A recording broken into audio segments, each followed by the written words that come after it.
What about his other argument, chipping off your super to pay for your first home? Is that a way to get into home ownership? It's a previous plan of yours? Next to cost of living, home ownership is a serious issue, and all consideration should be on the table. Go for it. Go for it, Keith. Superannuation belongs to the people, and it belongs to them. So if there's choice about where they put it and it helps young people get a home of their own, that's a very good idea. I certainly think that should be part of the mix. Why not be open to that, Julian? I mean, people's super is, at the end of the day, their money, and if it helps them get a first home, why not use that? Let's be clear. I mean, that policy, Super for Housing, would win a gold medal for policy stupidity.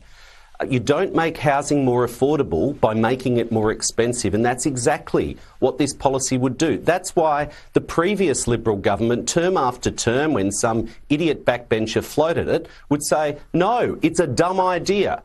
You may as well, for a young person turning up at an auction, you may as well just suck their retirement savings out and put it in the pocket of the guy selling the house. It would push up the cost of housing.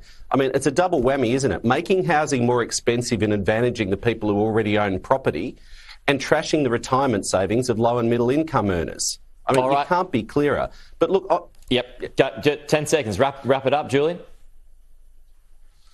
I mean, if Luke Howarth is the answer, God help them, what's the question? I mean, they pre-selected another bald bloke in a blue suit in Cook, and, I think Keith said the right thing on that. Why can't you pre-select women?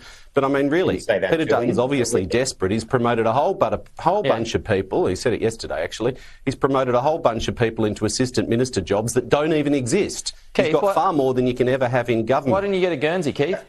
Julian started off quite polite and considered, and he's really gone into crazy town himself this morning. I think we've pre-selected an amazing candidate in Simon Kennedy in Cook. He will have an enormous contribution to make in the parliament. Why can't you pre-select a woman, ever? We are pre-selecting women in the party, and we certainly have here in Victoria. We have in Higgins, we have in Monash, we have women leading in Kooyong. We're certainly pulling our weight here, and we're doing it in a democratic way. You went backwards at the last election. We're doing that work, Julian. Hey, Keith, why didn't you get a Guernsey yesterday with the promotion? I am in a very marginal seat, and I take being the representative for Menzies very seriously. Sending a message to the boss here, you're going to put your hand up for the next one. No, my job is to represent the people of Menzies in the Parliament, and you cannot take that for granted. And I don't take them for granted. Okay, fair enough, Julian. He's smarter and a lot less weird than most of them. I'll give him that. We got to go.